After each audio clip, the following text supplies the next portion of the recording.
शाहजहां के बारे में वो कौन सी गलत बातें हैं जो हिस्टोरियन लिखते हैं? शाहजहां के बारे में बहुत घिनौने इल्जाम भी लगते हैं। कैसे? वो तो ये भी इल्जाम लगाते हैं मसाला मौरखीन की इसके अपनी बेटी के साथ भी नाजायज ताल्लुकात थे। औरतों का शौकीन था। अगर आपने इनके आबा अजदाद के साथ कंपैरिजन में देख लें तो फिर तो ये बहुत बेचारा शरीफ आदमी था। उसकी वजह कि अकबर के तो 300 बीवियां थी, 800 लौंडियां थी। ताजमहल के अंदर जो 22 दरवाजे हैं उसकी क्या मिस्ट्री है? अगर आप कभी जहांगीर के टूम जाए ना, 50 से ज्यादा आप कमरे मिलेंगे छोटे छोटे। क्या ताजमहल से पहले उस जगह पे कोई मंदिर था शिव जी का? 22,000 मजदूर थे, 20 साल लगे और 30 लाख रुपया लगा इसके ऊपर बनने में। शाहजहां का जो आखिरी वक्त था वो कैसा था? चारों बच्चों में शाहजहां के होते हुए उनके अंदर जो एक दूसरे के लिए नफरत थी, खास तौर पे औरंगजेब की दारा के लिए, वो बहुत शदीद थी और वो सामने आ गई। औरंगजेब ने कोहिनूर मांगा। कोहिनूर उस वक्त तक शाहजहां के पास था। हुमायूं ने कोहिनूर दिया था तहमासप को, जो कि ईरान का बादशाह था। वो हीरा को उसे बहुत ज्यादा पसंद नहीं आया।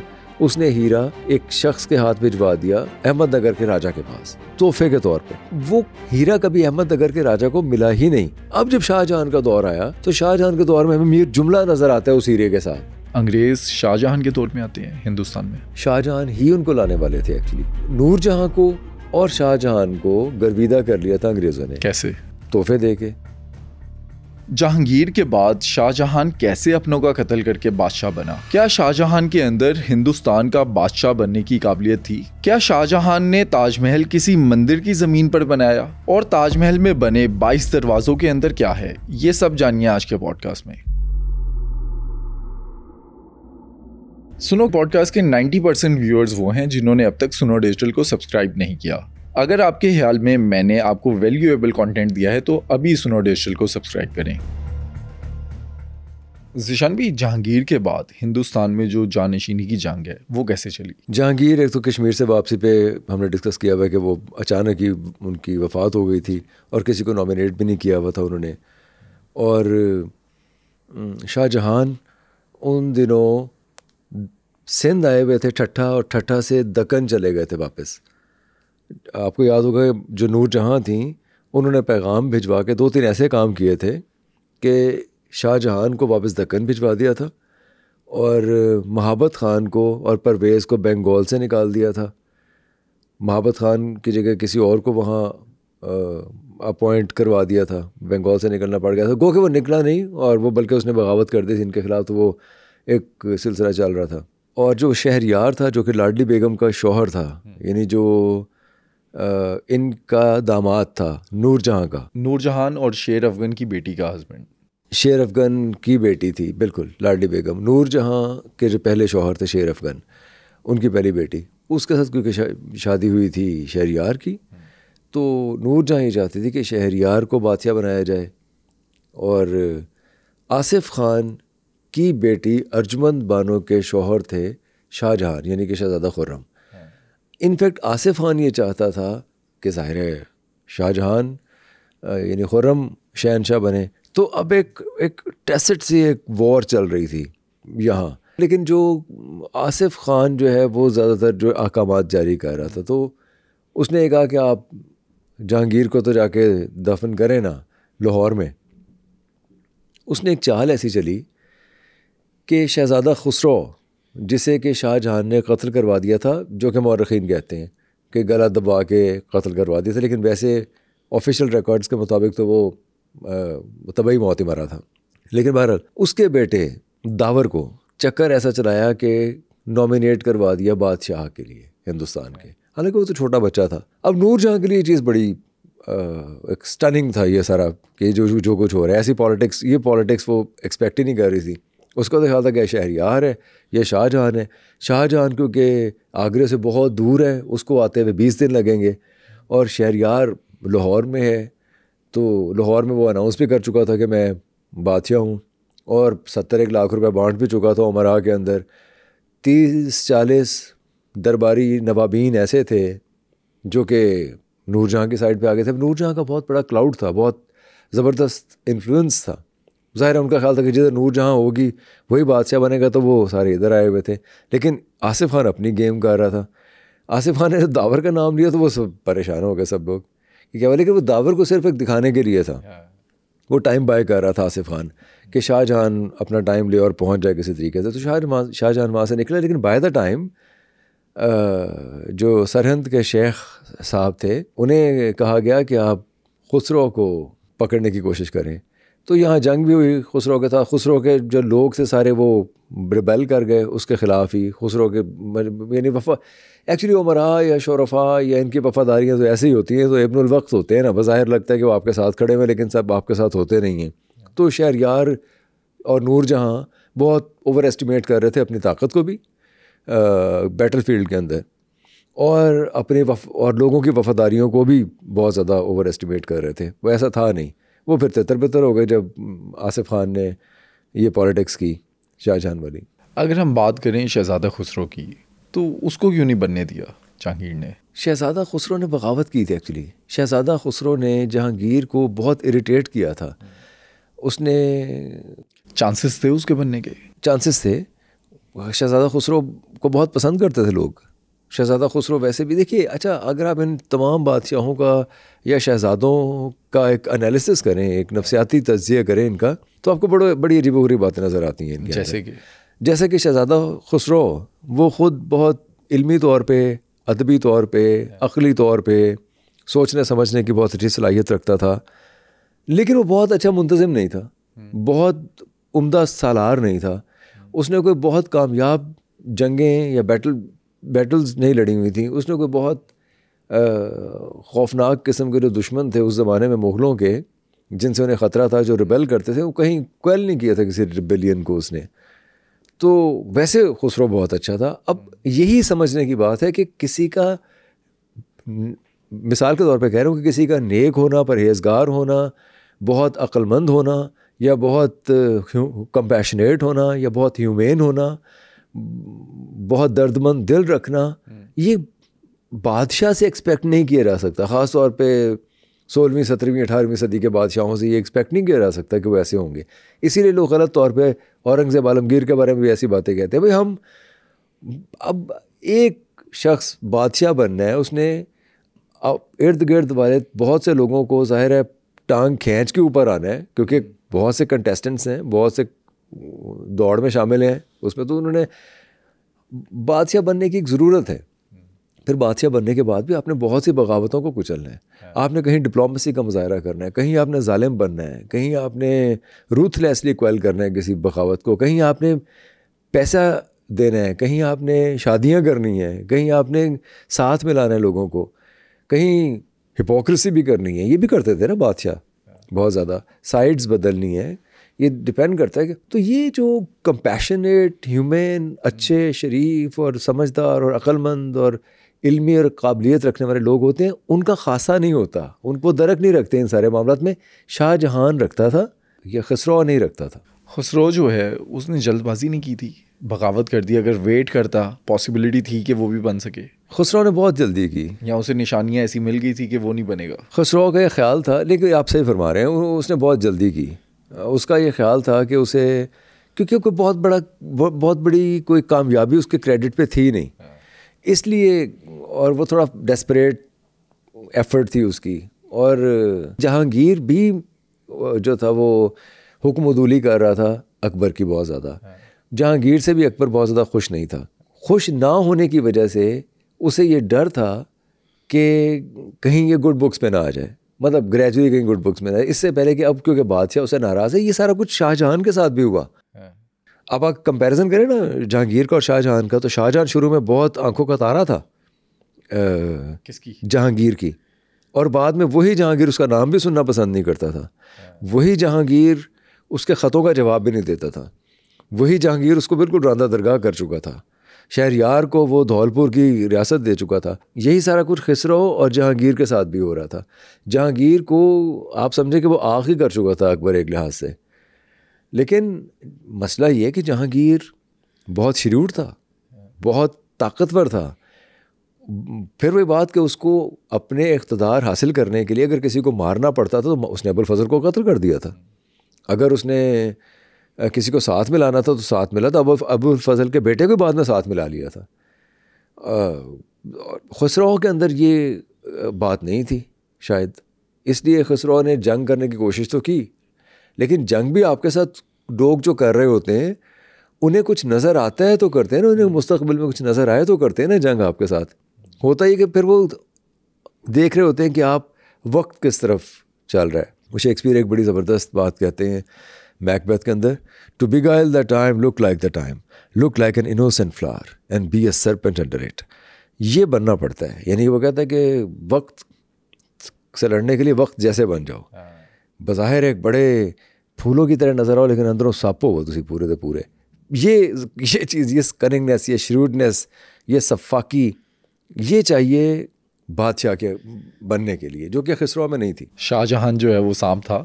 शाहजहां के अंदर दोनों क्वालिटीज़ थी।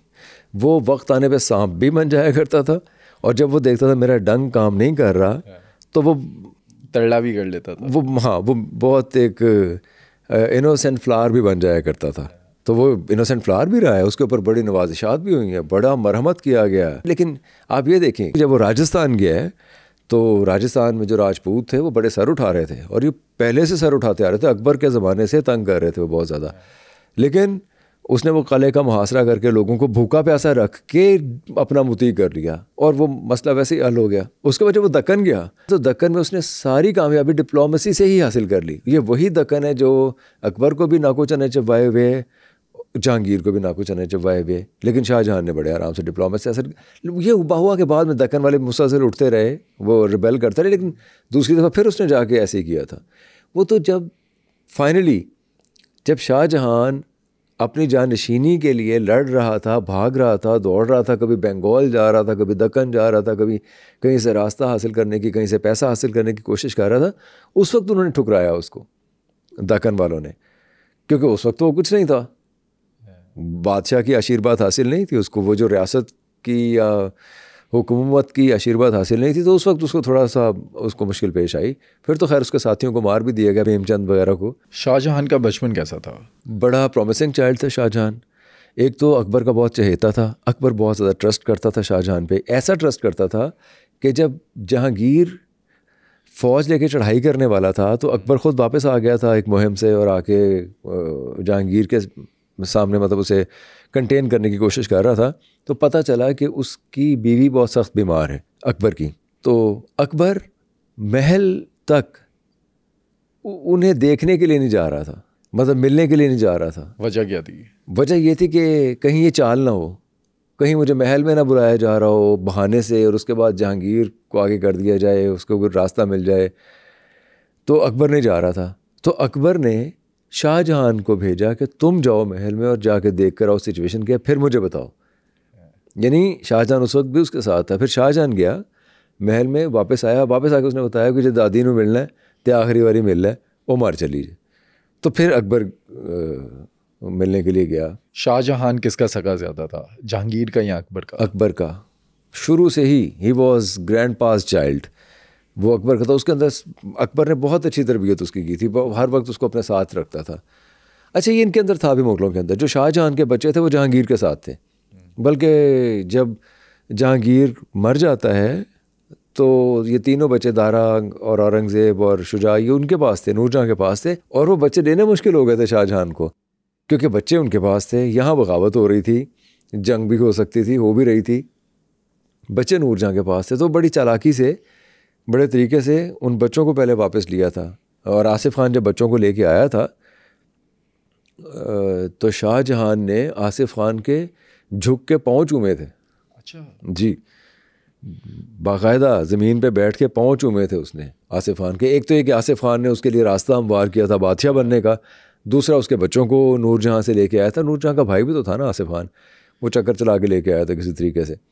तो ये हुआ था। तो जो शाहजहां है ये पोता था अकबर का, और अकबर के बहुत ज़्यादा करीब था। अकबर की कौन सी क्वालिटीज़ इसमें आई थी? एक तो बहादुर था बहुत, वो अकबर की क्वालिटी थी। इनिशिएटिव लेने वाला था। फिर इसकी जो बहुत acute sense of right and wrong थी। फिर बहुत तेज़ी से परसेप्टिव बहुत ज़्यादा था, और डिसाइसिव बहुत ज़्यादा था।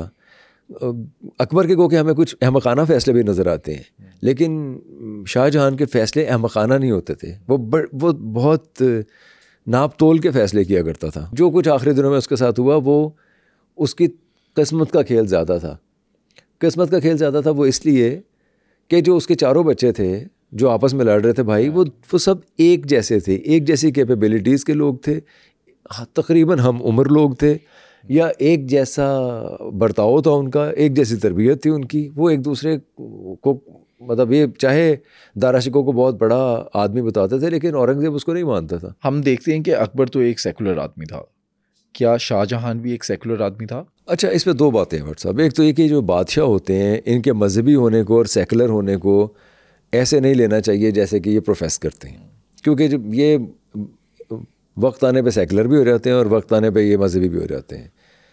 शाहजहां का टिल्ट किधर था ज़्यादा? शाहजहां जब मजहबी था तो मजहबी था, जहाँ जब मज़हब सूट करता था तो मजहबी था, और जब सेकुलर होना सूट करता था तो सेकुलर था। लेकिन ये कि शाहजहां के बारे में अहमदी जो हैं अहमद लाहौरी मुख्तलिफ मौरख़ीन मुख्तलिफ बातें लिखते हैं। देखिए, अगर तो मजहबी होने से मुराद रिचुअल्स को प्रैक्टिस करना है तो शाहजहां मजहबी था, लेकिन अगर मजहबी होने का एक जो मुंतहा है, एक मजहबी होने का एक जो रिक्वायरमेंट है बहुत आला दर्जे के इंसानी जो वस्फ़ हैं मजहबी होने के, तो वो शाहजहां ऐसा मजहबी नहीं था। अच्छा, हम ये भी देखते हैं कि शाहजहां जो है वो तो 24 वर्ष की उम्र तक जो है वो पी नहीं रहा था शराब। हाँ, वो मिर्ज़ा गालिब से पूछा ना जब किसी ने कि भाई आप मुसलमान हैं, जब अंग्रेज़ ने पूछा गदर के दिनों में, तो मिर्ज़ा गालिब ने कहा कि मैं आधा मुसलमान हूँ। उसने कहा आधा कैसे? उन्होंने कहा जी मैं शराब पीता हूँ, सूअर नहीं खाता। तो अगर शराब पीने से ही मजहबी रुझान का पता चलाना है तो फिर 24 बरस तक तो वो शराब नहीं पीता था। हम कह सकते हैं सेफली कि 24 बरस तक तो वो मजहबी रुझान रखता था। लेकिन उसके बाद फिर ऐसा वक्त भी आया कि उन्होंने लिख के देना पाया कि मैं अब्बा जी हूँ ना किसी औरत के करीब जावांगा तो ना मैं शराब पीवांगा, मतलब अपनी औरतों के अलावा। ये भी कहना पड़ा, ये वादे और ये कमिटमेंट्स भी करनी पड़ी। आपको पता है जब अर्जुमंद बानो मर रही थी, मुमताज़ महल जो इनकी बड़ी चहेती बीवी थी, तो ये अपनी बेटी जहाँ आरा के साथ चेस खेल रहे थे, शतरंज खेल रहे थे ये बैठे हुए, तो उन्होंने बुलाया और मरते हुए उसने क्या कहा? दो बातें। उसने कहा जी एक तो मेरे तो बाद ब्याह ना करना, ताड़ी मेहरबानी, और दूसरा मेरा महल ऐसा बनाना कि लोग देखें उसे आके बार बार देखें, और बड़ा शानदार कोई महल बनाना मेरा। ये अर्जुमंद बानो की ख्वाहिश थी एक्चुअली, जिसे लोग ये कहते हैं कि शायद शाहजहां की अपनी ख्वाहिश थी कि ऐसे करना है, लेकिन शाहजहां ने बहरहाल उसकी ख्वाहिश का ख्याल रखा कि उससे बड़ी मोहब्बत करता था। औरतों का शौकीन था बहुत ज़्यादा। मतलब हम ये देख सकते हैं कि जहांगीर से ये चीज़ हमें शाहजहां में मिलती है। नहीं, सबसे बल्कि ये तो अगर आपने इनके आबा अजदाद के साथ कंपैरिजन में देखने तो फिर तो ये बहुत बेचारा शरीफ आदमी था। उसकी वजह कि अकबर के तो कहते हैं कि कोई 300 के करीब 300 बीवियाँ थीं और 800 जो हैं लौंडियाँ थी। हाँ, 300 बीवियाँ थी, 800 लौंडियाँ थीं, वो तो बहरहाल। और जो जहांगीर है, जहांगीर की भी खादमाएँ और लौंडियाँ और कनीज़ें बहुत ज़्यादा थीं, बीवियाँ अलबत्ता कम थीं। लेकिन शाहजहां की उस लिहाज से 3 बीवियाँ थी सिर्फ, लेकिन 2 बहरहाल स्लेव गर्ल्स थीं जिनके साथ वो बहुत अच्छा टाइम गुजारता था, और सुबह नहीं मिलता था उनसे, लेकिन दोपहर में नाच वाच भी देखा करता था। नाचने वाली ख़वातीन बहुत ज़्यादा इसे पसंद थीं।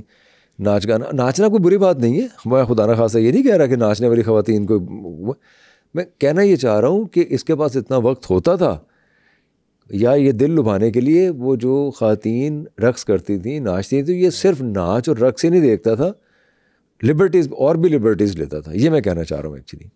अच्छा, वैसे हम देखते हैं कि इन सब बादशाहों की सिर्फ एक पक्की मोहब्बत होती थी, बाकी सारी कच्ची मोहब्बतें होती थी। बिल्कुल सही फरमाया आपने। जैसे हम देखते हैं कि हरका बाई के साथ अकबर, और फिर जहांगीर को नूरजहाँ के साथ, फिर मुमताज़ महल के साथ शाहजहां को, तो ये सारी सच्ची मोहब्बतें थी। एक एक सच्ची मोहब्बत रखी हुई थी, बाकी कच्ची मोहब्बतें रखी हुई थी इन्होंने। तो अच्छा, इसमें एक बड़ी दिलचस्प बात है, जहांगीर का एक सेंस ऑफ, आप देखिए कि उसकी श्रूडनेस।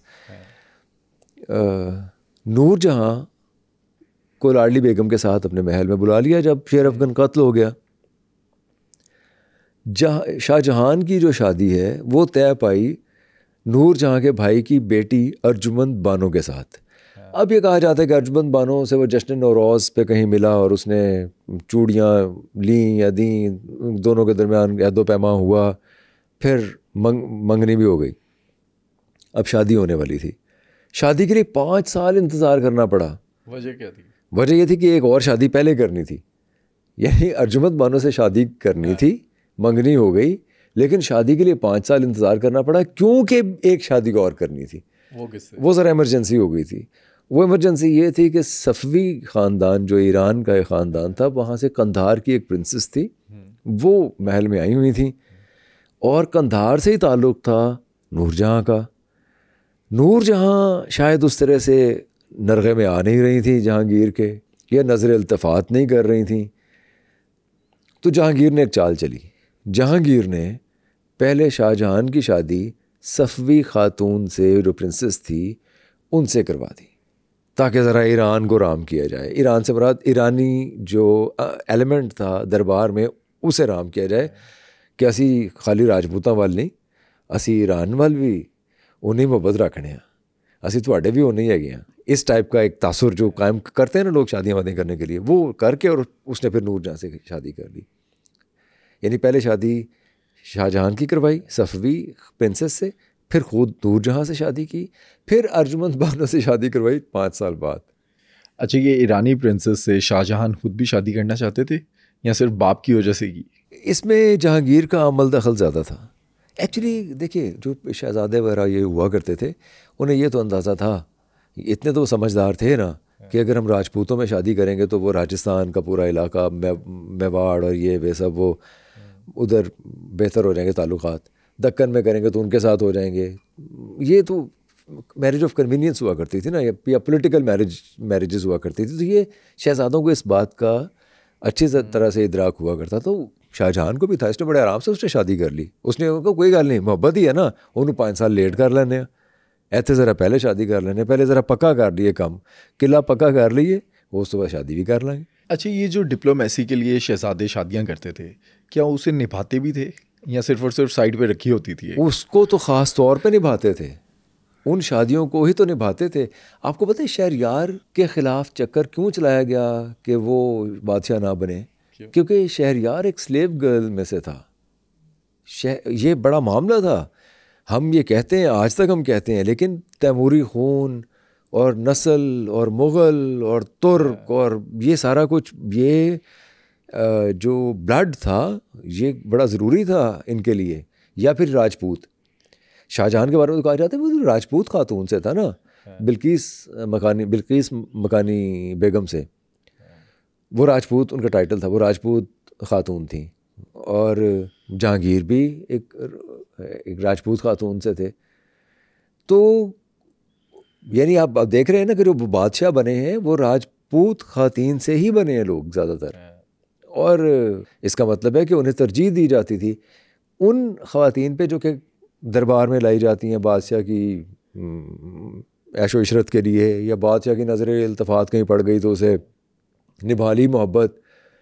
अगर उनसे कोई बच्चे पैदा हो गए तो उनको बहुत ज़्यादा अहमियत नहीं दी जाती थी। हाँ, ये है कि टाइटल वाइटल दे दिए जाते थे, घुड़सवार दे दिए जाते थे, खिलते कोई लिबास फ़ाखरा दे दिया जाता था, या इनाम इकराम दे दिया जाता था, कोई महल या कोई दर बना दिया जाता था। अदरवाइज़ ऐसा नहीं था कि उन्हें बादशाह बनाने के लिए। शहरयार के साथ ये मसला बहुत ज़्यादा था। हम ये देखते हैं कि महाराजा के टाइम भी ऐसी चीज़ें हुई, महाराजा की दफ़े भी ऐसे हुआ, लेकिन महाराजा की जो आप शेर सिंह की अगर बात कर रहे हैं, उसमें मसला ये था कि जो महताब कौर थी, महताब कौर एक्चुअली नकई मिसल में शादी करने की वजह से महाराजा को छोड़ के चली गई थी वापस अपने घर। तो बहुत कम मिलती थी महाराजा से। और उसी दौरान में कहीं फिर दोनों बच्चों की पैदाइश हुई, शेर सिंह की और तारा सिंह की।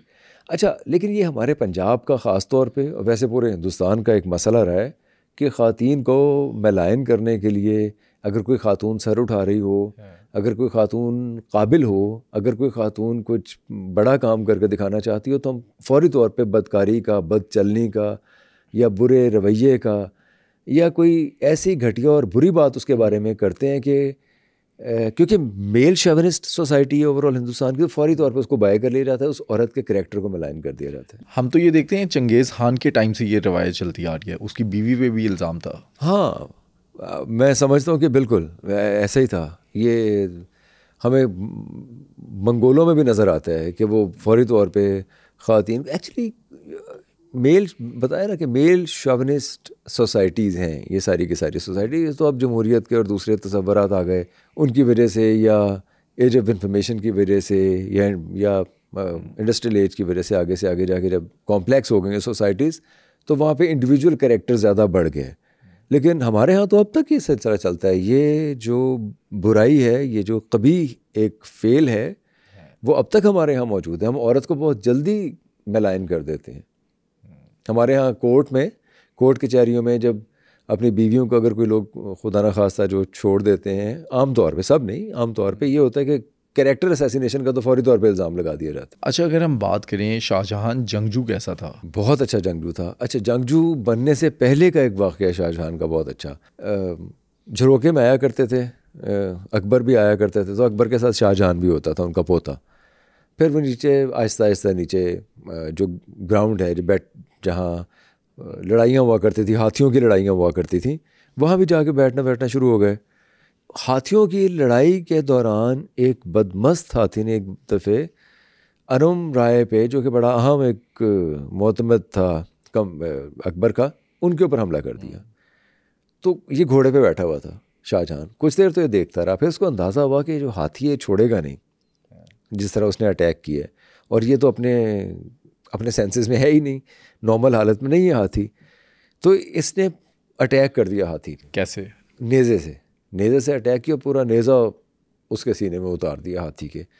और बाद में खैर और लोग भी आ गए, तो हाथी को उन्होंने मार दिया, लेकिन इनिशिएटिव इसने लिया था। अच्छा, हम तो जहांगीर में भी ये क्वालिटी देखते हैं, शेर का शिकार कर लेता था। हाँ, नहीं, मुग़लों में ये बात तो थी। ये एक्चुअली पैदा होते ही सिपागरी, नेज़ाबाजी, लड़ाई बड़ाई और ये शिकार के शौकीन होना, ये तो बहुत ज़्यादा इनके अंदर था। और जहांगीर में था। जहांगीर शेर का शिकार बहुत शौक़ से करता था। जहांगीर ही क्या करता था, नूरजहाँ उसके साथ हुआ करती थी। वो एक दफ़ा शेर ने पीछे से हमला किया था, तो जहांगीर ने पलट के अटैक किया था शेर के ऊपर। ये बड़ी बात है, वरना हम तो चिड़ियाघर में अगर शेर देख लें या सफारी पार्क में कहीं शेर देख लें तो हमारे औसान ख़ता हो जाते हैं। ऐसे ही है। तो वो लड़ते थे और उनका मामूल था। शाहजहां के बाकी भाई जो थे वो कैसे थे इसमें? खसरो के बारे में हम सुनते हैं कि खसरो कोई पढ़ने लिखने वाला शख्स था। जैसे दारा शिको के लिए हम सुनते हैं कि वो पढ़ने लिखने वाला था। परवेज़ एक्चुअली लड़ाका था, जंगजू अच्छा था। परवेज़ बहुत डिप्लोमेट भी था। परवेज़ में ये खूबी भी थी कि वो लोगों को इकट्ठा भी कर लिया करता था। उसने जो बगावतें हैं, महाबत ख़ान के साथ भी कुछ चलने में बड़ा अहम किरदार अदा किया। आपको याद होगा कि जब ये परवेज़ ने ही राजपूतों का एक जत्था भेजा था महाबत ख़ान के लिए, जब महाबत ख़ान ने चेक करना था नूरजहाँ और आसिफ ख़ान की एडवांसमेंट को, जब वो काबुल जा रहे थे, तो रास्ते में उन्हें घेर लिया था महाबत ख़ान ने। और कहा जाता है कुछ देर के लिए महाबत ख़ान ने, आप समझ लीजिए कि कू करती थी। उस कू के लिए एक्चुअली जो इनिशिएटिव लिया था वो परवेज़ ने लिया था। परवेज़ ने वो जो जत्था भेजा था। तो परवेज़ में सारी क्वालिटीज़ ज़रूर थी, लेकिन फिर वही बात है कि नूरजहाँ ने परवेज़ को रखा ही इतना दूर जहांगीर से कि उसने बार्गेनिंग चिप के तौर पे यूज़ किया परवेज़ को। यानी जब उसने शाहजहां को दूर करना था तो परवेज़ को करीब कर लिया और परवेज़ को बंगाल भेज दिया।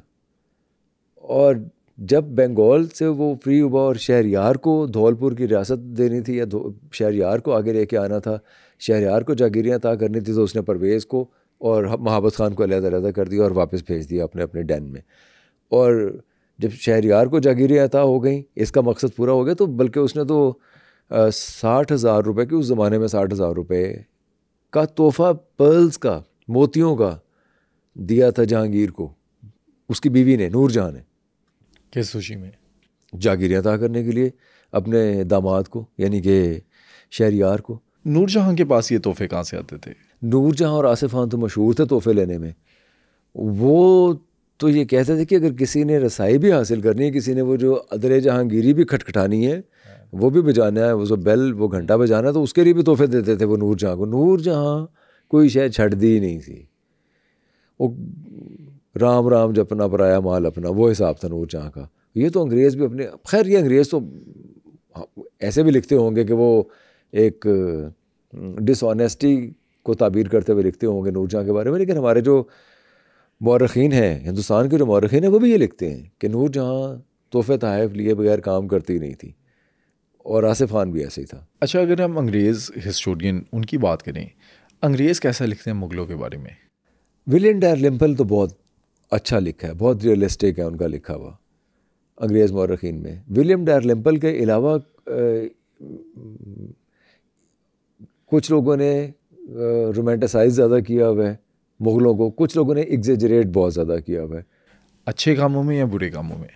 नहीं, मुग़लों के बारे में ज़्यादातर जो एग्जेजरेशन हमें मिलती है वो यही है कि उनके लहो लहाब के बारे में, ऐशो इशरत के बारे में, उनकी अमारत के बारे में, उनके रहन सहन के बारे में। एक्चुअली यूरोपियंस उस ज़माने में ख़ुद कोई बहुत ज़्यादा अच्छे हालों में नहीं थे, तो उनको जो हिंदुस्तान में जो बादशाहत नज़र आती है, फिर वो जो बादशाहों के अलले तलले नज़र आते हैं, या उनका जो दरबार नज़र आते हैं, उनके बारे में जब लिखते हैं तो एक तो उन्हें आशीर्वाद बहुत मिलती है, एक तो उन्हें शाबाश बहुत मिलती है दरबार से भी, दूसरा फिर ये है कि वो एक रोमांटिसाइज्ड वर्जन है। वरना देखिए, ओवरऑल तो हिंदुस्तान के हालात अच्छे नहीं थे, मुग़लों के दौर में कहीं भी अच्छे नहीं रहे। अब अगर दरबार में बैठ के वो दीन इलाही बना रहे अकबर, या उसने 12, 14, 15 स्कॉलर्स को जमा किया हुआ और वो कोई ऐसा कोई दीन बनाने की कोशिश कर रहे जो सबके लिए काबिल कबूल हो, तो उसका जो किसान है, जो मज़दूर है, जो मेहनत कश है, जो बीमारी से, भूख से, गुर्बत से मर रहा है हिंदुस्तान के अंदर, उसको तो कोई फ़ायदा नहीं है इसका। और वो बहुत बड़ी मिलियंस में वो लोग थे। जो शाहजहां के दौर में भी ऐसे ही था। शाहजहां ने 22 करोड़ रुपए आमदन थी शाहजहां की, और आपको हैरत होगी सुन के, उसमें से 37%, 22 करोड़ में से 37% सिर्फ शहजादों के लल्लत तलल्लों पे खर्च होनी थी। अब ठीक है, उस पर आप कह दें कि उसको घोड़े भी देने थे, घुड़सवार भी देने थे, उनकी तनख्वाहें भी देनी थी, फौजियों की तनख्वाहें भी, ठीक है बजा, लेकिन फिर भी 22 करोड़, यानी कि कुल आमदन आपकी 22 करोड़ है, उसमें से आप 37% उन्हें दे रहे हैं, और जो बाकी कुछ 62-63% जो बचता था वो टोटल 655 लोगों के हाथ में था हिंदुस्तान के अशराफिया के। अब ये वो आमदन है, लगान लगे हुए हैं, टैक्स है, टैक्सों की भरमार है, लोग बेचारे फसलों में जो कुछ पैदा करते हैं वो थोड़ा सा पसंदाज अपने ले करके सब कुछ इनको दे रहे हैं, और इनकी अयाशियाँ हैं जो चल रही हैं मुग़लों की।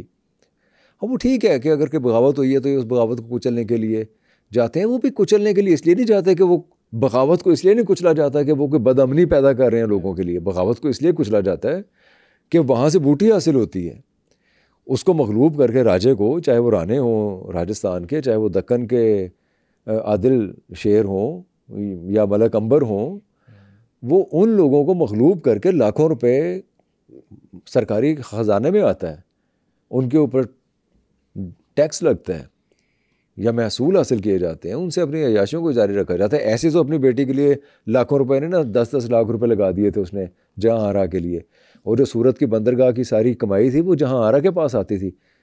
जहाँ आरा एक बड़ी, वो ये अंग्रेज़ हैरान होते थे देख के, क्योंकि अंग्रेज़ उस ज़माने में, इस ये 16th सेंचुरी में या 17th सेंचुरी में, अंग्रेज़ औरतों बेचारों के पास ना वोट देने का हक़ था, वोट का हक़ तो हर इनके पास में नहीं था, ना ये तो वोटिंग सिस्टम ही नहीं था, लेकिन उनकी जो अशराफिया की औरतें थी वो भी कोई ऐसी पुरतायुश ज़िंदगी नहीं गुजारती थी। जैसे कि इन बेगमात को हम देखते हैं कि जहाँ आरा का एक जहाज़ हुआ करता था साहिबी नाम का, ऐसे ही है। वो जहाज़ तिजारत के काम आता था अंग्रेज़ों के साथ, अंग्रेज़ बेचारे सारे इकट्ठे होकर पैसे पा के तिजारत करते थे, नकली कर रही होती थी। तो ये बड़ा फ़र्क था। अब लेकिन ये हिंदुस्तान की आम औरत तो नहीं थी ना, हिंदुस्तान की आम औरत तो बेचारी, ये तो बादशाह बेगमात, ये तो बादशाह बेगमात थी। हिंदुस्तान की आम औरत बेचारी तो 2 वक्त की रोटी को तरस रही थी, वो तो फाके कर रही थी, वो तो भूख और कहत से मुकाबला कर रही थी, वो तो बच्चों का पेट पालने के लिए बेचारी पता नहीं क्या क्या तरद्दुद करती थी। हिंदुस्तान में जो आम आदमी है, आम लोग हैं, उनके हालात कभी बेहतर हुए? वेरी सॉरी टू से कभी नहीं हुए। हाँ, ये देखिए, अगर आप, हमारे जो इकोनॉमिस्ट हैं वो इस बात से एग्री नहीं करेंगे। वो क्यों नहीं करेंगे? वो इसलिए नहीं करेंगे कि वो आपको ऐसे अदाद शुमार बता देंगे कि ये 10 मिलियन अगर आबादी हिंदुस्तान की, तो उसमें से 5 मिलियन लोग जो है वो उन्हें खाने को मिल रहा था, 2 वक्त वो खा रहे थे, उनका जो न्यूट्रिशन का लेवल था वो इतना था, वो लोग सेहतमंद थे, इतने लोग। लेकिन हकीकत ये है कि बीमारी, भूख, अफलास, गुर्बत, महरूमी, मजबूरी आम हिंदुस्तानी का मुक़द्दर था, आम हिंदुस्तानी का मुक़द्दर है।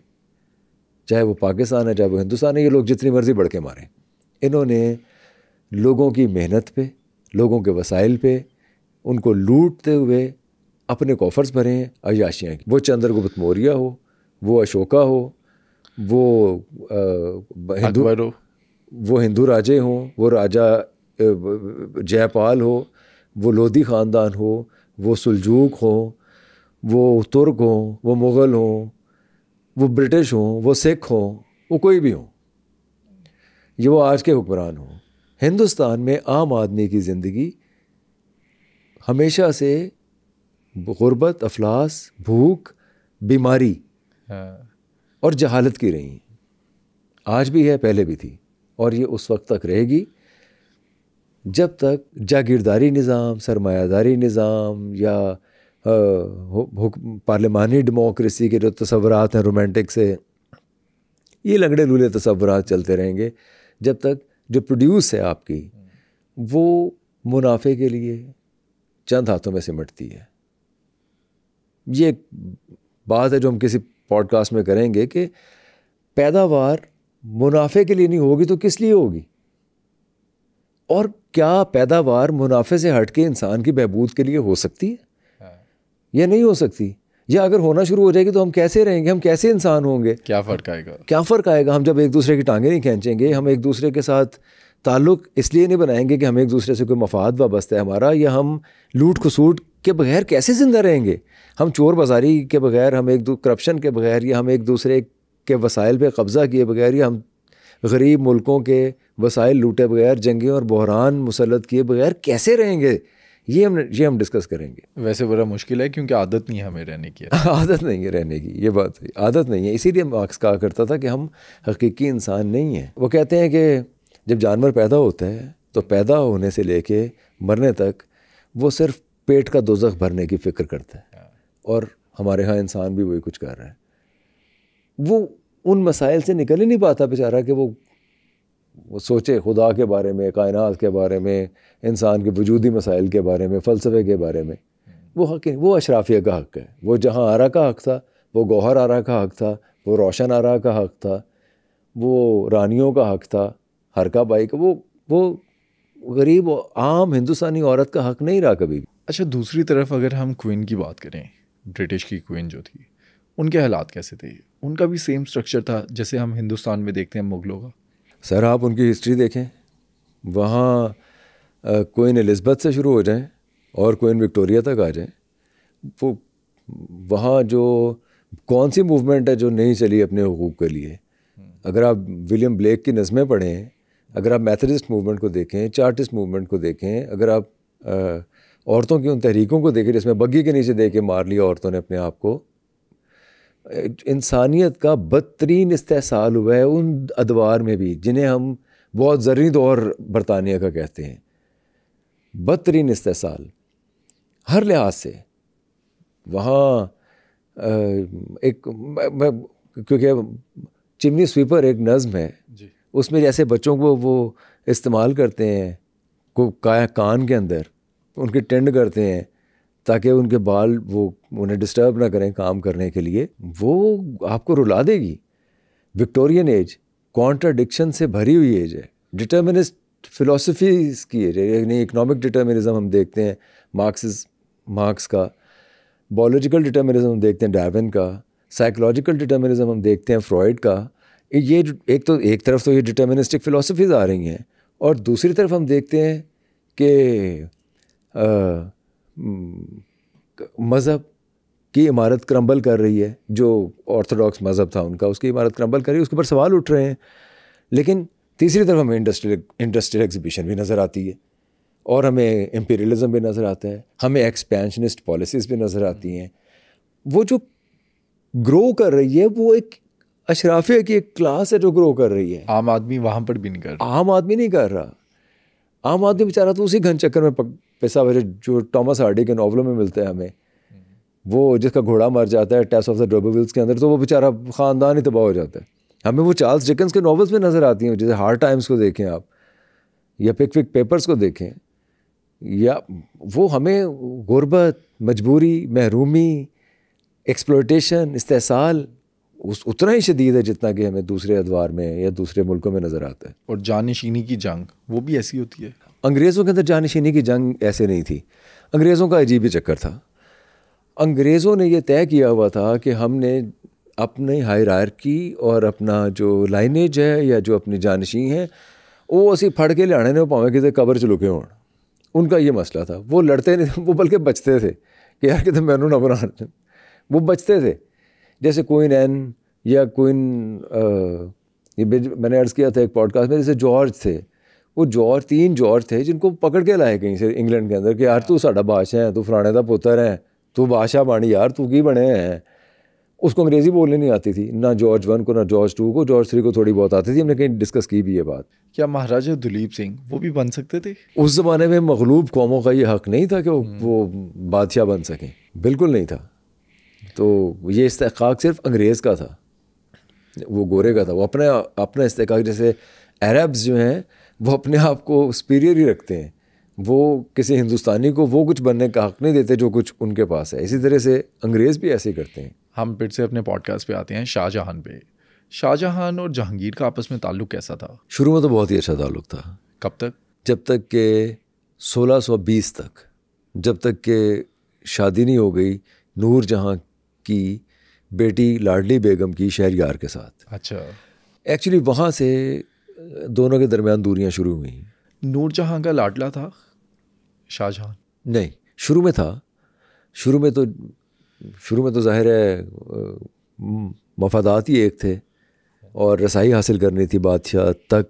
बादशाह मतलब बीवी बनने के बाद भी अनाने हुकूमत तो संभाल ली थी उसने, जो कि बड़ी जल्दी संभाल ली। जब नूरजहां की बात मानी जानी शुरू हो गई, नूरजहां ने चीज़ें अपने हाथ में लेनी शुरू की और लाडली बेगम की शादी, एक्चुअली लाडली बेगम की शादी वो शाहजहां ही से करना चाहती थी, खुर्रम ही से करना चाहती थी, लेकिन खुर्रम किसी वजह से इंटरेस्टेड नहीं था लाडली बेगम में। इसलिए कोई और रास्ता ना पा के उसने शहरयार से इसकी शादी की। नूरजहां ने तो शहरयार से शादी, जब शादी हो गई तो शाहजहां को ये अंदाज़ा हो गया था कि अब नूरजहां गड़बड़ करेगी। तो वो हुआ, वो उसने उसके कान भरने शुरू कर दिए, जहांगीर के कान भरने शुरू कर दिए शाहजहां के ख़िलाफ़। फिर कुछ मुहिमात में शाहजहां से भी गलतियां हुई कि उसने इनकार किया मुहिम में जाने के लिए, लेकिन शाहजहां के पास बहुत वैलिड रीज़न थी। शाहजहां ये बाद में अपने खतूत में लिखते भी हैं जहांगीर को कि एक तो मेरे पास रसद नहीं था जब मुझे भेजा जा रहा था बंगाल, दूसरा मेरे पास मैन पावर नहीं थी, घोड़े नहीं थे मेरे पास, और वो सारा उसने लिखा है कि मेरे पास ये कुछ नहीं था, मैंने आपकी हुक्म अदूली नहीं की। लेकिन ये बातें उसने उस वक्त लिखी जब वो काफ़ी ख़ार हो गया था मोहब्बत खान और परवेज़ के हाथों, इसलिए ख़त लिखने पर मजबूर हो गया था।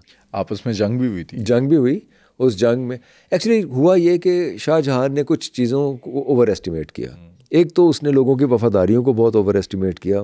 आहिस्ता आहिस्ता उसके बहुत करीबी साथी थे, वो खान जहां और ये वो सब छोड़ते गए उसको।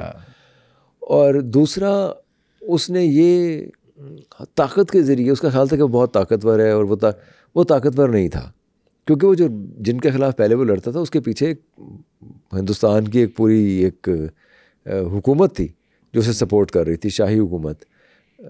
अब वो नहीं थी तो वो नहीं लड़ पाया, इसलिए जगह जगह से हम देखते हैं कि उसको हज़ीमत का सामना करना पड़ा।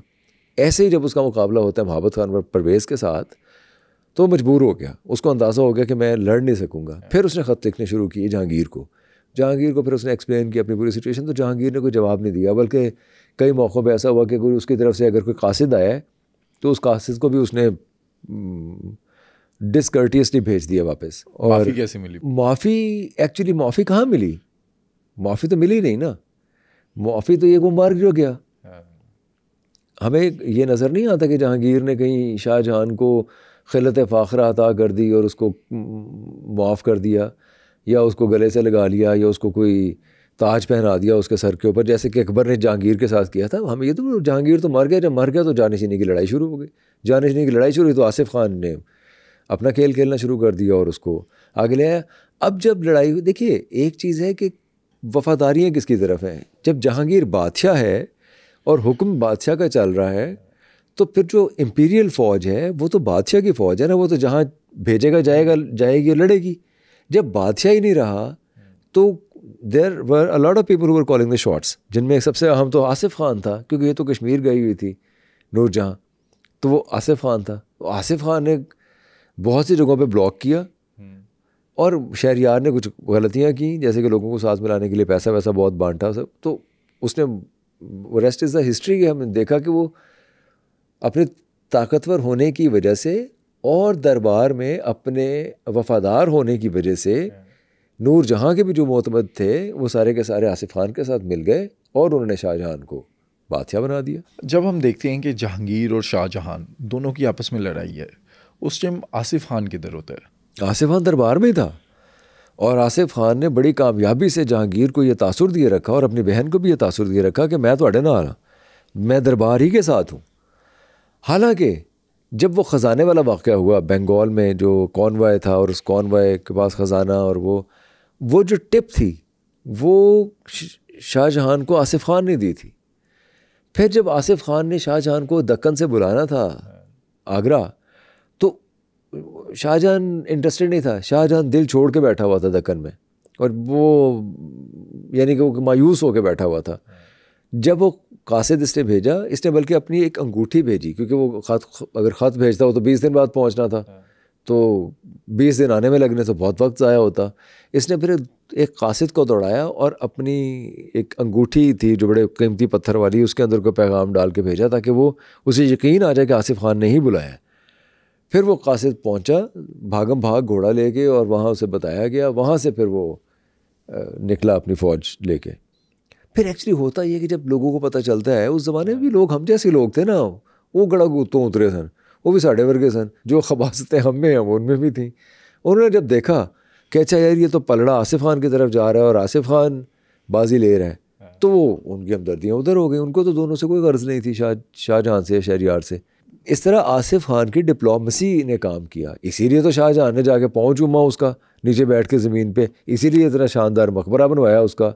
ये आपने देखा है ना, जहांगीर के मकबरे के साथ, जहांगीर के मकबरे के साथ बनवाया उसने मकबरा उसका, और बड़ा खूबसूरत उसका फ़न तामीर था शाहजहां का। अच्छा, अगर हम बात करें शाहजहां की, उसका बादशाह बनना हिंदुस्तान के मफादात के लिए कैसा था? जो पूरी गेम प्लान की आसिफ खान ने, वो ठीक थी? मेरा ख्याल है वो ठीक थी, क्योंकि देखिए अगर तो आपको एक मुकम्मल हिंदुस्तान चाहिए जिसमें एक सेंट्रल गवर्नमेंट हो और एक मजबूत गवर्नमेंट हो, तो फिर तो किसी न किसी को बादशाह बनना ही था। बादशाहत इतनी जल्दी तो ख़त्म होनी नहीं थी, और बाकी सारे राजवाड़े थे और छोटे छोटे राजवाड़े थे या रियासतें थीं, वो रियासतें आपस में लड़ती या ना भी लड़ती तो एक मुत्तहिदा हिंदुस्तान का तस्वर ना रहता, जो कि चंद्रगुप्त मौर्य से पहले नहीं था। इसीलिए सिकंदर को हम देखते हैं वो हमला करता है, या कोई भी हमलावर आते हैं, जब भी वो मुत्तहिद नहीं होता हिंदुस्तान तो वो बड़े आराम से उन्हें मार पीट लेते हैं। तो इसलिए मुत्तहिदा हिंदुस्तान ज़रूरी था। तो उस मुत्तहिदा हिंदुस्तान के लिए शाहजहां मेरा ख्याल है वो शहरयार से बहुत बेहतर चॉइस था, इस लिहाज से तो सही था। और परवेज़ से भी बेहतर था। परवेज़ वॉज समहाउ इंडोलेंट, वो था अच्छा जंगजू था सब, लेकिन उसके हमें बहुत बड़ी चीज़ें उसके क्रेडिट पे नज़र नहीं आती। हमें शाहजहां के क्रेडिट पे बहुत कुछ नज़र आता है। मैंने बताया ना, डिप्लोमेसी भी नज़र आती है। जब किसी शख्स के अंदर डिप्लोमेसी की क्वालिटी और जंगजुआना क्वालिटीज इकट्ठी हो जाए तो बड़ा शानदार बादशाह बनता था। अच्छा, हम इसको कह सकते हैं कि बाकी जो लोग हैं उन्हें मौका नहीं मिला, या इनिशिएटिव शाहजहां ने लिया? नहीं, मौका मिला, परवेज़ को बहुत मौका मिला। फेल हुआ मुकम्मल। तो दक्कन से वापस बुलाया गया परवेज़ को वापस बुलाया गया, और परवेज़ को और जहाँ भी मौका मिला परवेज़ ने in union with Mahabat Khan तो बहुत अच्छी फाइट की और वो संभाला सारा बंगाल का मसला। अदरवाइज़ परवेज़ इंडिविजुअली कुछ भी नहीं था, उसकी कोई हमें उसके क्रेडिट पे कोई बड़ी चीज़ें नज़र नहीं आती। और अच्छा, बाय द वे, परवेज़ का जो मकबरा है वो चाहे गलत या सही लोग कहते हैं, वो बहरहाल यहाँ है, लाहौर में है। लाहौर में वो रेलवे स्टेशन की बैक साइड पे कोट ख्वाजा सईद के अंदर वो मकबरा है। अच्छा, और लोग क्या समझते हैं? लोगों को तो पता ही नहीं ना ये किसका मकबरा। वो तो जब वॉल सिटी वालों ने जाके ज़रा तज़कीन व आराइश की ठीक भी किया, उसको वो बड़ा खूबसूरत बना दिया अब, तो फिर पता चलता है। लोगों को बस ये पता होता है मुग़ल ने जी, और मुग़ल कोई भी, वो तो अली मर्दान ख़ान का जो मकबरा है यहाँ बहुत अरसे तक किसी को पता ही नहीं था ये मकबरा है किसका। वो तो अब आहिस्ता आहिस्ता पता चलना शुरू हुआ जब इनकी तज़ीन व आराइश शुरू हुई। जैसे नहर के ऊपर चौबच्चा स्टॉप पे अगर आप एक बड़ा खूबसूरत मकबरा देखते हैं, कभी आप गुजरते होंगे, देखा हुआ है मैंने, वो खान बहादुर कोकल ताश का है। तो वो लोग पहले नहीं पता था, अब बहरहाल लोग हिस्ट्री जानना शुरू हुए उनके बारे में। इसी तरह दाईयंगा का जो मकबरा है वो, इस तरह शरफुन्निसा का मकबरा एक बड़ा ही डिफरेंट सा मकबरा है जो 12 मीटर ऊंचा है, और वो अब लोगों को अब पता चलना शुरू हो रहा है मुग़लों के बारे में।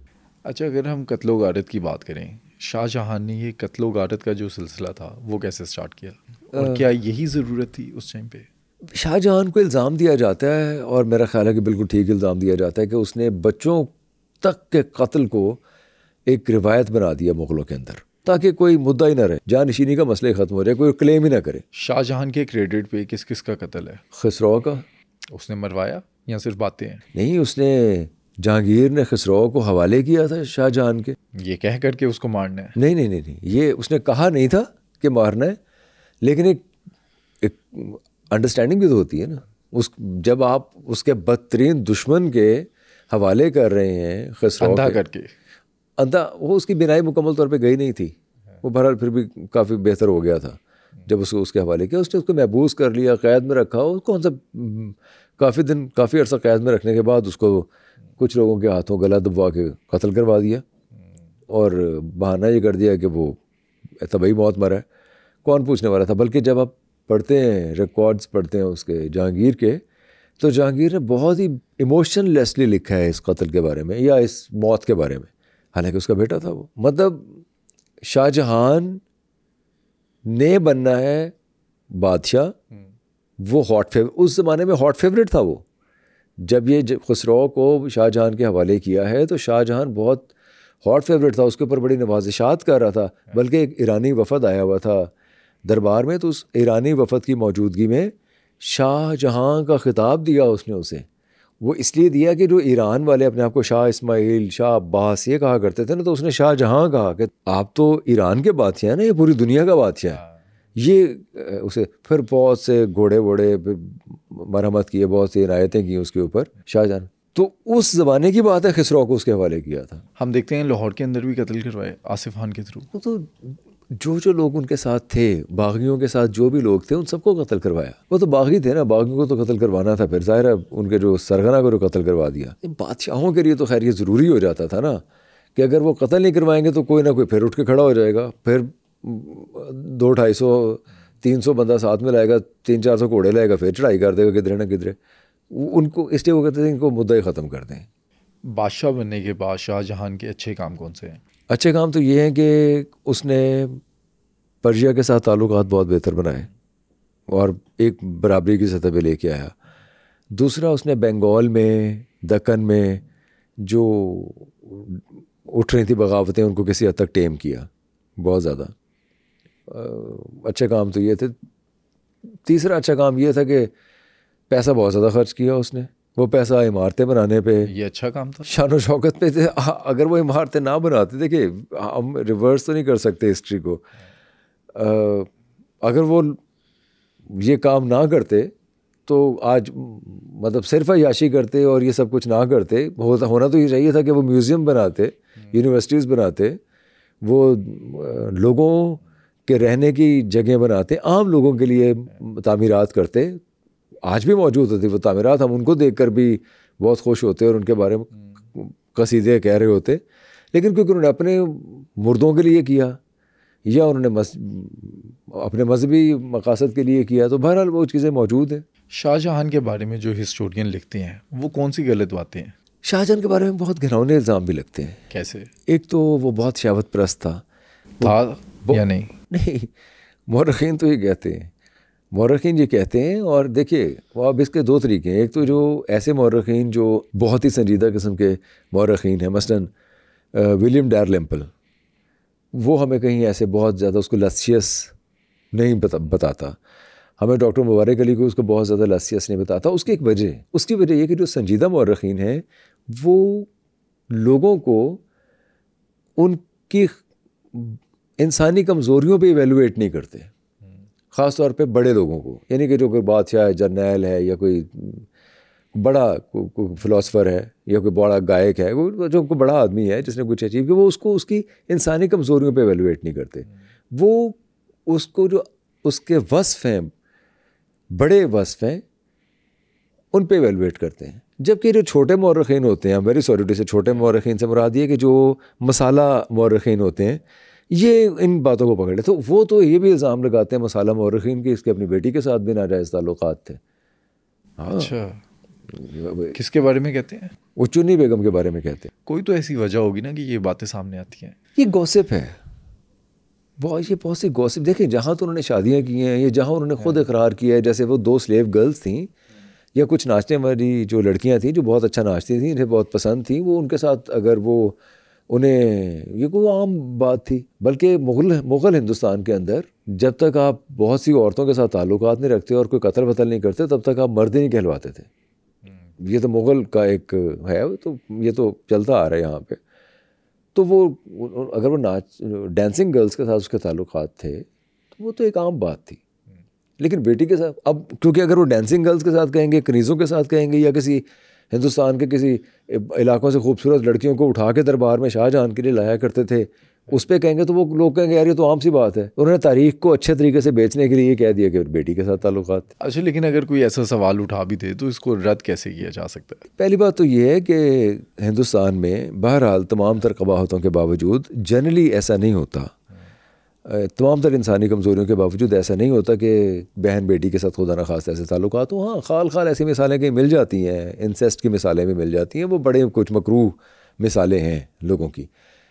तो एक तो बात ये है। दूसरा ये कि उसकी जो बेटियां थी उनसे बड़ी मोहब्बत करता था वो अपनी बेटियों को बहुत एनलाइटेंड और लिबरल और एजुकेटेड देखना चाहता था, और उसके लिए उसने बहुत पापड़ बेले, उसने बहुत से अतालीक मुकर्रर, जहाँ आरा बेगम या गौहर आरा बेगम, या ये बहुत पढ़ी लिखी ख़वातीन थी, रोशन आरा बेगम जो बाद में नज़र आती हैं, या ये जो मुग़ल औरतें थीं, इनकी तालीम व तरबियत पे, पढ़ाई पे बहुत ज़्यादा अक़दामात किए जाते थे। ये शायरा थी, मख्फी बेगम जैसे बहुत बड़ी शायरा थी, बाद में नज़र आती हैं। हम देखते हैं कि जब इनकी जानशीनी की जंग हो रही थी औरंगज़ेब की और दारा की, तो जहांआरा बेगम इंडिविजुअली फ़ैसले कर रही थी ख़त लिखने के, वो कन्विंस कर रही थी औरंगज़ेब को दारा के लिए, वो अपने भाइयों को भी कन्विंस कर।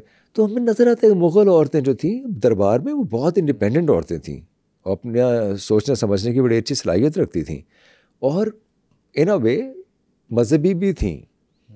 मतलब जो एक इंसानी जो वस्फ थे, जो मजहबी एतबार से इंसान के अंदर आते हैं, उनकी एक कंडीशनिंग होती है ना। हम अगर कोई हराम कारी नहीं करते तो उसके अंदर बहुत सी समाजी कंडीशनिंग के साथ साथ मजहबी कंडीशनिंग भी तो है ना।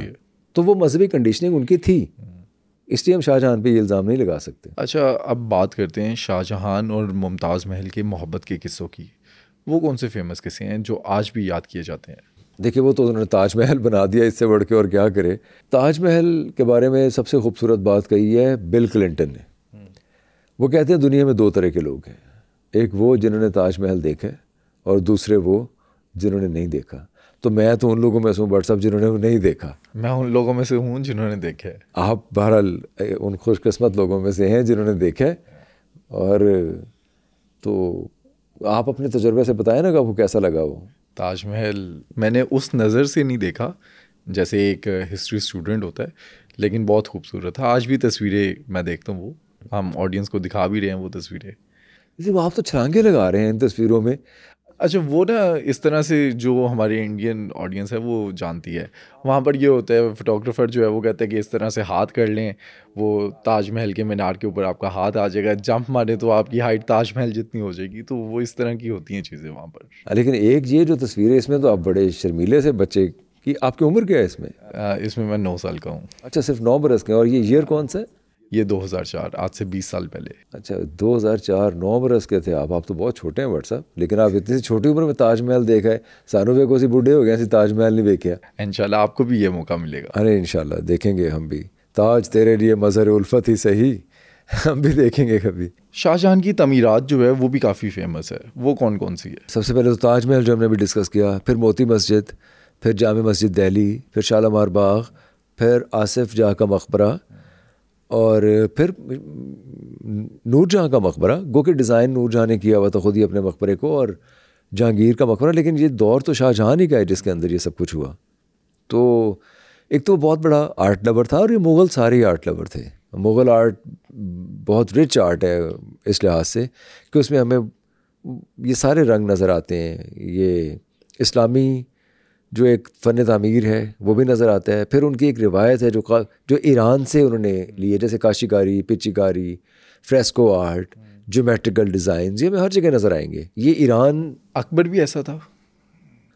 अकबर के दौर में हमें बहुत एलिगेंस नज़र नहीं आती आर्ट के अंदर। हमें बहुत ज़्यादा वो खूबसूरती और बारीकी नज़र नहीं आती। ये अगर आप जाएं जहांगीर टूम और ऐसी बहुत सी जगहों पे जो अकबर के बाद जो बनाए गए हैं, आप अपने साथ बड़ी अच्छी कोई टॉर्च लेके जाएं और उस टॉर्च से उसको देखना शुरू करें, तो आपको एक बज़ाहिर नज़र आने वाली जो तस्वीर है उसके अंदर कोई 10 और तस्वीरें नज़र आएंगी। यानी आप देखेंगे एक डेप्थ नज़र आएगी, और डेप्थ में एक फॉर एग्ज़ाम्पल एक गुलदान है, तो आप समझते हैं कि वो गुलदान है, लेकिन गुलदान के अंदर भी आपको एक पूरी कहानी नज़र आएगी जो कि कंधा की हुई है उसके अंदर।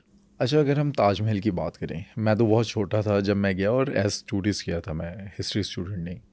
अगर हम ताजमहल देखें, उसकी क्या मिस्ट्री है? ताजमहल तो बहुत मुख्तलिफ से पत्थरों से बना हुआ है ना। वो पत्थर तो मक्का से भी मंगवाए गए हैं, राजस्थान से भी मंगवाए गए हैं, चीन से भी मंगवाए गए हैं, कीमती पत्थर हैं बहुत ज़्यादा। फिर उसका जो फ़न तामीर है वो कुछ ऐसा है कि उसकी बेसमेंट में जो पिलर्स, जैसे उसकी बुनियादें, उन्होंने ऐसे शानदार मशाक डिज़ाइनर्स ने तरतीब दी है कि वो कोई ज़लज़ला, कोई ज़मीनी जो आफत है खुदा न खास्ता, वो उसके ऊपर असरअंदाज नहीं होती। हमारे यहाँ बाद में आने वाले, जैसे हमने देखा बादशाही मस्जिद में या किले के अंदर ऐसी कुछ इमारतें हैं जिन्हें ज़लज़लों से या ख़ुद जहांगीर के मकबरे को सैलाब से नुकसान पहुँचा है। लेकिन ताजमहल के अंदर जो 22 दरवाजे हैं, उनकी कहानी क्या है? उनके अंदर है क्या? अच्छा, हमने तो ये सुना है, क्योंकि वो देखा नहीं है, जो पढ़ा है कि उन 22 दरवाज़ों में एक्चुअली कुछ है नहीं। ये मैं इसको तकाबुल करूँगा जहांगीर के टूम के साथ। अगर आप कभी जहांगीर के टूम जाए तो इस पर आपको बहुत से 50 से ज़्यादा आपको कमरे मिलेंगे छोटे छोटे, जो कि टूम के बाहर कमरे ही कमरे हैं। वो एक्चुअली ये बनाए जाते थे, एक तो आर्किटेक्चरल ब्यूटी के लिए, दूसरा उसको सस्टेन करने के लिए, उसकी बुनियादों और हवा के रुख और रोशनी और उसके किसी को बैलेंस करने के लिए ये कमरे बनाए थे। उन कमरों की बज़ाहिर कोई ऐसी ये नहीं था कि वहाँ को ख़जाने दफन है। अगर आप ये जहांगीर के मकबरे के बाहर जो बने हुए हैं कमरे, अगर आप इनमें दरवाज़े लगा दें और इन्हें बंद कर दें और ये कह दें कि इन्हें कोई खोलने की ज़रूरत ना करे, हवाला पुलिस किया जाएगा, तो यहाँ कहानियाँ मशहूर हो रहेंगी कि अंदर जिन्हें सोना रखा है, अंदर हीरे जवाहरात पड़े हुए हैं। तो ऐसा नहीं है। वो 22 कमरे, अच्छा ये भी है कि वो ले दे हुई इस बात पे कि उन 22 कमरों को खोला जाए, दिखाया जाए कि यहाँ पे क्या है, यहाँ कोई ऐसा तो नहीं कि मूर्तियाँ पड़ी हुई हैं, तो ऐसा नहीं। वो कहते नहीं हर हफ्ते खोलते हैं इनको, इनकी सफाई होती है, उन्होंने ऐਵੇਂ नहीं छड़े हुआ है। बस ये कि विजिटर्स के लिए नहीं है। और वो कहने वाले ये भी कहते हैं कि कुछ यूट्यूबर्स भी कहते हैं कि ये दरअसल तो बचाने के लिए है कि लाखों लोग, कम से कम 1 लाख लोग हर रोज़ आते हैं वहाँ विज़िट करने के लिए। अगर वो इन जगहों पे फिरना शुरू कर देंगे तो वो ज़ाहिर है एहतमाल है कि इमारत को नुकसान पहुँचे। ताजमहल की ज़मीन की क्या कहानी है? क्या ताजमहल से पहले उस जगह पे कोई मंदिर था शिव जी का?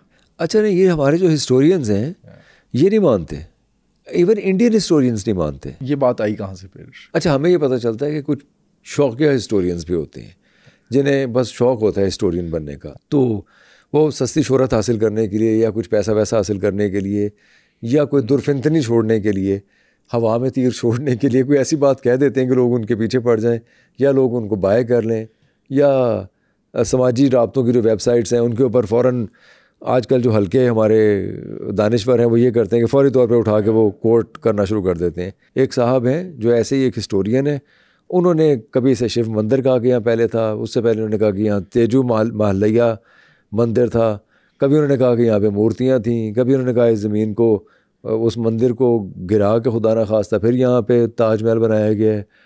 तो लेकिन इंडियन जो इंटेलिजेंसिया है या इंडियन इंटेलेक्चुअल्स और इंडियन हिस्टोरियंस जो संजीदा हिस्टोरियंस हैं वो इन तमाम बातों को रद्द करते हैं और क्लियरली रद्द करते हैं। एक्चुअली तो ये सरदार मान सिंह के पोते थे, सरदार जय सिंह। अच्छा। सरदार जय सिंह की ज़मीन थी जो कि शाहजहां ने ख़रीदी थी।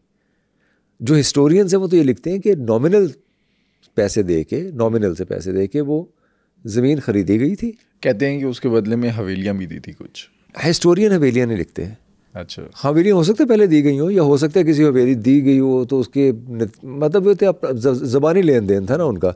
लेकिन जो हिस्टोरियंस लिख रहे हैं वो ये लिखते हैं कि नॉमिनल से पैसे दे के वो ज़मीन ख़रीदी गई क्योंकि वो बेआबो गया ज़मीन थी, वहाँ पे कोई कुछ तामीरात नहीं हुई थी, बिल्कुल फ्लैट क्लियर थी वो ज़मीन। वहाँ इन्होंने ताजमहल बनाया। फिर 22,000 मज़दूर थे, 20 साल लगे और 30 लाख रुपया लगा इसके ऊपर बनने में। और फिर शाहजहां ने ख्वाहिश ज़ाहिर की 9 साल कैद रहने के बाद कि जब मैं मरूँ तो मुझे मेरी बीवी के पहलू में दफनाया जाए। तो वो शाहजहां को फिर उनकी ख्वाहिश के मुताबिक 9 साल कैद रहने के बाद उनकी महबूब बीवी अर्जुमंद बानो के पहलू में वहाँ दफनाया गया। फिर हम देखते हैं कि तारीख़ में कि 2004 में अली रज़ा भट्ट साहब वहाँ गए उस जगह को देखने के लिए। आपने पिक्चर्स तो देखी होंगी, आपको ताजमहल की क्या चीज़ खूबसूरत लगती है? मुझे उसके मीनार अच्छे लगते हैं। एक शाहजहां ने हमेशा ये किया कि उसने सफ़ेद रंग बहुत इस्तेमाल किया, वो बड़ा अच्छा लगता है मुझे। सफ़ेद रंग की इमारतें ज़ाती तौर पर बहुत पसंद है और उसका जो इम्तज़ाज है पिलर्स का वो बहुत खूबसूरत है। जो पिलर्स का इम्तज़ाज है, जो पिलर का जो स्ट्रक्चर है, जो उनका बैलेंस है, तवाज़ुन है और उन चारों पिलर्स के अंदर एक गुंबद का होना, ये वो बहुत खूबसूरत लगता है। हमारी जो फैसल मस्जिद है वो भी उसी पैटर्न पे है, ताजमहल के पैटर्न पे, कि वो चारों पिलर्स जो हैं वो नज़र आते हैं। हम देखते हैं दिल्ली में जो हुमायूं का मकबरा है वो भी सेम उसी पैटर्न पे है। हुमायूं का मकबरा भी उसी पैटर्न पे है बिल्कुल, लेकिन सुर्ख ईंटों का है वो। और बाकी जैसे बादशाही मस्जिद है उसमें पिलर्स तो हैं लेकिन वो पिलर्स गुंबद से हटे हुए हैं, लेकिन जो पिलर्स के दरमियान में गुंबद या जो स्ट्रक्चर है वो बड़ा भला लगता है, बहुत अच्छा लगता है। फिर सफ़ेद रंग, शाहजहां के बाद सफ़ेद रंग बहुत कम इस्तेमाल किया गया है। मुमताज़ महल के मरने के बाद शाहजहां का जो आखिरी वक्त था वो कैसा था? शाहजहां बहुत दौलत कमा रहे थे हिंदुस्तान में, कम से कम ऐसी बहुत फितना अंगेजियाँ या बहुत ज़्यादा कोई बगावतें सर नहीं उठा रही थी। लेकिन अचानक ये हुआ कि 3-4 ऐसे वाक़यात हुए कि उन्होंने शाहजहां की कमर ही तोड़ दी। एक तो हमें नज़र आता है कि जहाँ आरा का वाक़या जिसमें वो आग लगती है, जहाँ आरा को और वो जल जाती है, वो एक बड़ा दिलखराश वाक़या था। उसने आवाज़ें भी नहीं दी लोगों को ताकि वो बचाने के लिए कोई मर्द ना आए। तो बहरहाल एक तो ये था, फिर उसका इलाज होता रहा। दूसरा हम ये देखते हैं कि चारों बच्चों में शाहजहां के होते हुए एक ख़बर क्योंकि फैल गई थी कि शाहजहां शायद बीमार है, बहुत ज़्यादा बीमार हो भी गया था, लेकिन ऐसा बीमार नहीं था कि मर ही जाता, खुदा ना खास्ता बीमार था। लेकिन वो बीमारी की जब खबर फैली तो वो चारों बहुत इनसिक्योर हुए और उनके अंदर जो एक दूसरे के लिए नफ़रत थी, ख़ास तौर पे औरंगज़ेब की दारा के लिए, वो बहुत शदीद थी और वो सामने आ गई। वजह क्या थी? वजह ये थी कि दारा को शाहजहां बहुत पसंद करता और उसको नॉमिनेट किया हुआ था उसने कि वो अगला वारिस होगा तख्त का। और लेकिन दारा का मामला था कि दारा के पास हुकूमत थी ये पंजाब की, लाहौर और ये इर्द गिर्द दरवा का इलाका और आगरा, ये सारा दारा के पास था। ये बड़ा रिच और ज़बरदस्त इलाका था। लेकिन दारा जिसके उसके बारे में कहा जाता है कि बहुत इंटेलेक्चुअल था, बड़ा सूफ़ी मनश था, बहुत दरवेश सिफत था, लेकिन वो बहुत हॉटी था, बहुत पीविश था, बहुत सड़ू और बहुत मगरूर और बदमिजाज था दारा। फिर मेरा नज़र आता है शुजा इम्पल्सिव था, बहुत ज़्यादा अगर कर्टियस है तो बहुत ज़्यादा मुंतज़िम अच्छा नहीं है, अगर वो फ़ैसला साज अच्छा नहीं था। फिर हमें मुराद नज़र आता है जो बहुत इंडोलेंट था, शराबी था, बहुत ज़्यादा कामचोर था, नेगलेक्टफुल था। और औरंगज़ेब, हो सकता है लोग ये कहें कि शायद हम औरंगज़ेब को बहुत बढ़ा चढ़ा के पेश कर रहे हैं, लेकिन औरंगज़ेब मुंतज़िम भी अच्छा था, सिपा सलार भी अच्छा था। वो दक्कन में जब उसको भेजा गया तो उसने दक्कन में जाके नाको चने चिपवा दिए। फिर उसको की गिरफ्त बहुत ज़्यादा थी, अपनी फ़ौज पे बहुत ज़्यादा गिरफ्त थी। फिर ये कि वो एक ज़बरदस्त सालार था, स्ट्रेटजिस्ट बहुत अच्छा था। हाँ, ये और बात है कि वो थोड़ा कंसर्वेटिव था अपने ख्यालात में, लेकिन वो कंसर्वेटिज्म भी इसलिए था कि वो दारा के रद्द-ए-अमल के नतीजे में मैं समझता हूँ था, क्योंकि दारा को बहुत एनलाइटेंड और वो बना के पेश किया जाता था, तो इसलिए वो कंसर्वेटिव बन गया। अच्छा, इन्होंने औरंगज़ेब ने ये भी किया कि अपने भाइयों को साथ मिला लिया और बड़े चक्कर से साथ मिलाया। उसने अपने भाई को ये भी कहा कि मैं तो दरवेश आदमी हूँ, मैं तो बस अब जब 50 साल का हो रहा हूँ, मैंने तो बस अल्लाह अल्लाह करना है, मैं तो किसी कोने में पड़ा रहूँगा, तुम्हें मैं बनाऊँगा बादशाह। वो इस पकड़ में मुराद आ गया कि मैनू बादशाह बनाएगा, उन्हें सारे नू कतल कराता, वो एडा सियाना सी। और जो उनके खतूत मिले हैं उससे पता चलता है कि उसने दारा के ख़िलाफ़ जो जहर उगल सकता था वो उगला। फिर उसको ये अंदाज़ा हुआ कि कहीं इंटरसेप्ट ना हो जाए हमारे खतूत। फिर कुछ खतूत में भी नज़र आता है कि उसने ये भी कहा कि ये जो बातें हैं ये सारी खतूत में नहीं करनी, हम कहीं मिलते हैं। फिर ये मिले दिल्ली में कहीं, छुप छुपा के मिले, पहले पहुंच गए शुजा और ये, फिर उन्होंने कंस्पायर किया। तो ये इनके सारे कैरेक्टर्स थे। फिर तो हम कह सकते हैं कि शाहजहां में और उसके बेटों में कोई फ़र्क नहीं था। Those who live by sword die by sword, what goes around comes around। जो आप करोगे वही सामने आएगा।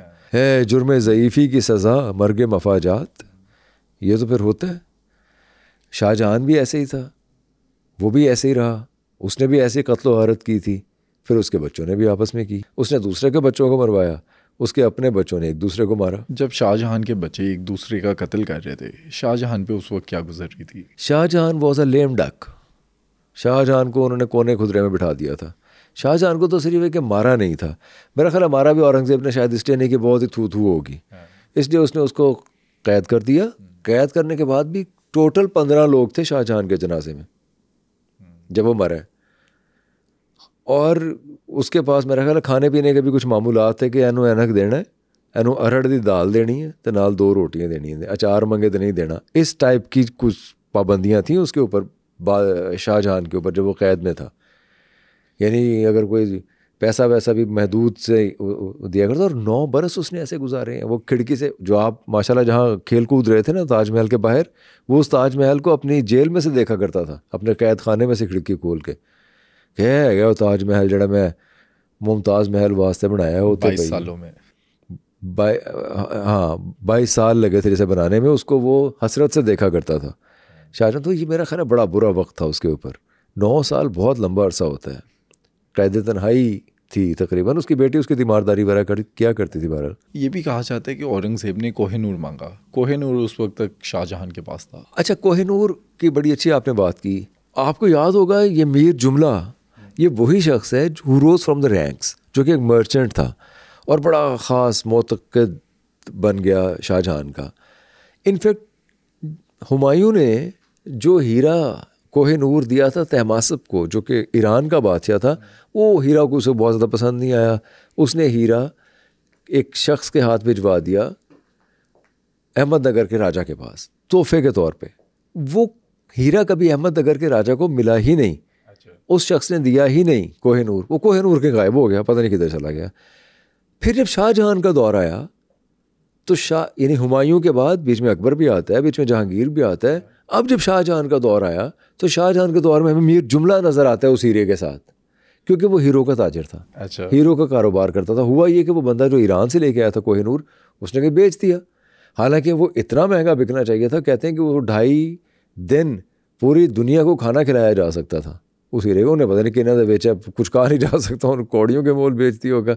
बहरहाल मीर जुमला के पास ये, वो मीर जुमला वही है जो, और वो प्रेजेंट करता है शाहजहां को। वो शाहजहां को प्रेजेंट करता है। उससे ही पता चलता है कि अच्छा ये तो कोहिनूर है, ये तो फिर अलाउद्दीन और फिर बाबर और फिर हुमायूं और फिर ये तो वापस आ गया कोहिनूर। यहाँ से फिर हमें कोहिनूर नीचे आता नज़र आता है। हम देखते हैं कि मुग़ल सल्तनत को तबाह करने वाले अंग्रेज़ थे। अंग्रेज़ शाहजहां के दौर में आते हैं हिंदुस्तान में। शाहजहां ही उनको लाने वाले थे एक्चुअली। अंग्रेज़ आके जहांगीर के दरबार में बैठे रहते थे, जहांगीर उन्हें को खातिर में नहीं लाते थे। ख़ासतौर पर थॉमस रॉ को तो बिल्कुल ही कोई लिफ्ट नहीं करवाई थी उन्होंने।